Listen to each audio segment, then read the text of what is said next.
Không chịu mà cũng bắt nữa. Người ta không chịu mà. Quay được mà không chịu cũng bắt.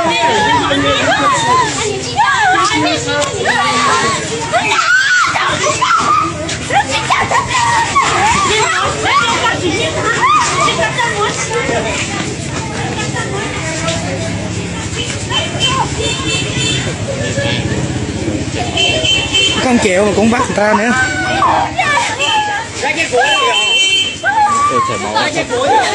Chảy máu chân rồi kìa, chảy máu rồi kìa. Bây giờ你去干嘛？你上吧，你去哪里吗？我也多人呢。今天你下课那边是，你哪边今天我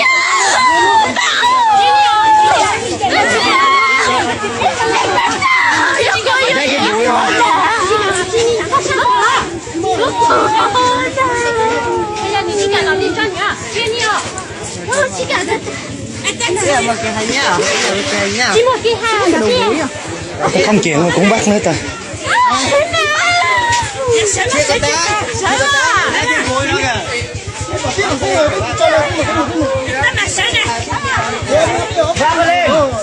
Cái tụt cả vòng đây kìa. Kẻ mũi chân kìa, vác lên.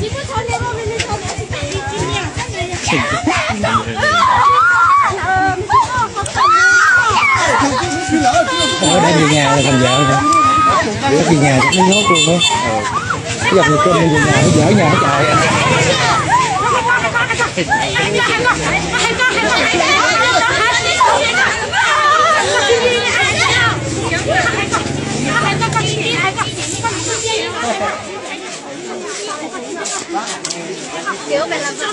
Ủa mà về nhà rồi bỏ chạy luôn không? Nhốt luôn hả? Cứ canh sơ hở chạy chứ gì? Ủa sao nó bắt gì kìa mà đi ngoài chạy nó bắt thôi. Người ta không chịu mà cũng bắt. Kéo được về nhà. Không kéo được về nhà thôi. Nếu kéo về tới nhà là thôi. Kéo về làm được. Bắt bé này nè. Vậy là hai vợ chồng, hai người đó là hai vợ chồng. Chỉ một người kéo về thôi. Nó nhốt trong nhà 3 ngày. Cứ mỗi ngày chàng trai lấy cái áo luyện vô. Mà nó giữ luôn thì ok, mà nó luyện cho ra thì phải làm nó về.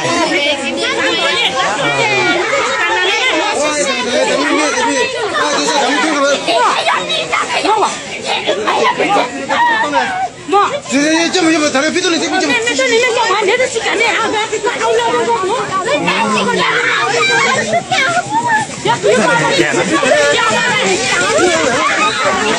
么。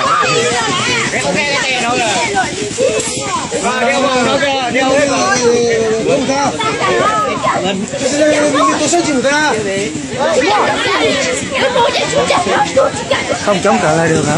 Gia đình không chống được cái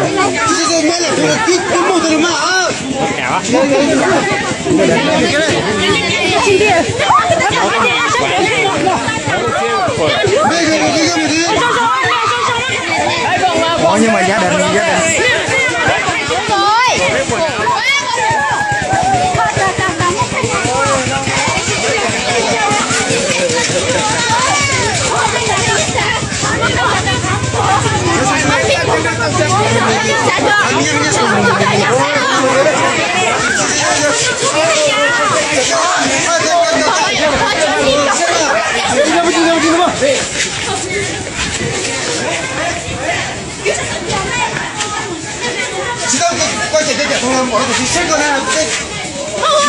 Không đi đây đừng thế nào. Ôi, mà nói đấy là không có sâu không? Cho bên边，去下街走那边还不错，那全风之中，我跑去哪里？ Vì này là công an can thiệp nhỉ? Cái này cái tục lệ công an chính quyền Nó không điều quả. cái tục lệ người chính quyền cũng không có người bên nhà gái cũng đồng ý rồi. Không biết nữa. 这里还有这么个去上的，好，过年，好过年，看这个。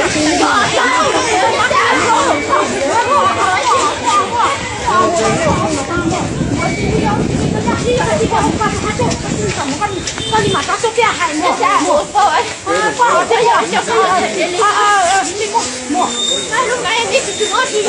别这样，我今天把路还路加大，你去加个今天个下档了，OK 莫去加多，今天个下档莫就是我了，今天他们还没加档，今天个这个干什么？Chi xuống phải nghe rồi. Đồng ý rồi, đi theo rồi. giờ đồng ý cỡ mà không yêu cũng chịu hả? Không, bắt về nhà 3 ngày cơ mà. Nếu mà về nhà 3 ngày đồng ý mới 3 chịu. ngày đồng ý với chị cho quần áo sang cái vào, cái này đồng ý ớt rất thì mới chị. Rồi không chịu vẫn thả ra. Vẫn trả ra trả. Vậy là cứ về đi 3 ngày sau thả ra. Ôi nhưng biết ai là chồng chưa? Thằng khác rồi.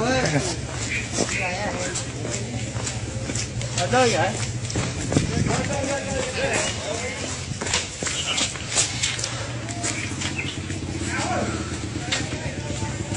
Đâu hết được rồi. Đây là chắc khác rồi luôn. Thế sao đồng ý à? Bây giờ nó còn cơ hội là đòi về nhà 3 ngày nếu không đồng ý thì được thả. À thế à? Bên nhà 3 ngày không đồng ý á? Thế chứ không phải. Thế về làm gì có tình yêu trời. Bắt như này cũng kể có cái quá. Tội nghiệp đấy chứ. Dài rồi. Chặng đường xuống đây quay hay lắm. Không.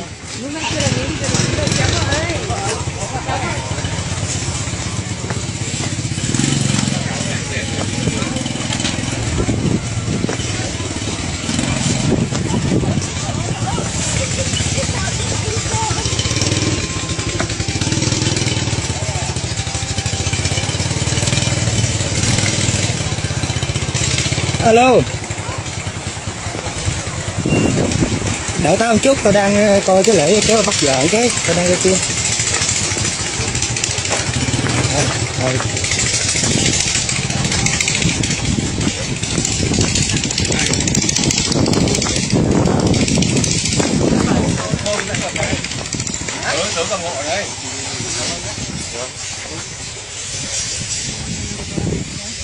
Hello.